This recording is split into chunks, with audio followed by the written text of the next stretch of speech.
Welcome to lesson 1 of our introductory series. In this video, we will be teaching you how to prepare and care for your whisk. Congrats on being a proud owner of your own Matcha Whisk. It is made up of 2 parts, the whisk handle and the whisk prongs. Here's how to prepare the whisk. Notice that the prongs are tightly curled inwards.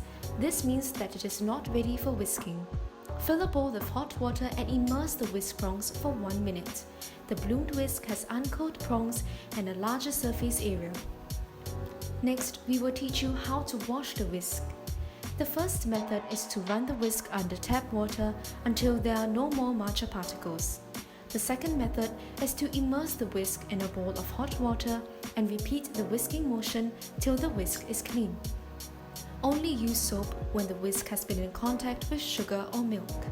Don't use a kitchen scrub as it will damage the whisk.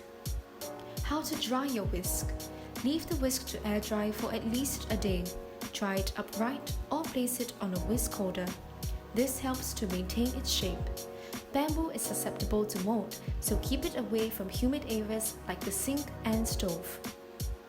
How to store your whisk. Note that it must be completely dry before it is kept. The bloomed whisk is too large to fit the container it came in. You may store the whisk upright or leave it on a whisk holder. Do not let the whisk lie on its side, as this will compress the prongs, causing it to lose its shape. Introducing the full-length whisk. It comes with a holder that fits the center of the whisk. Use it like a chopstick holder. Place your whisk on it to dry or when it is not in use. The whisk is prepped and cared for in the same way but can't fit the whisk holder.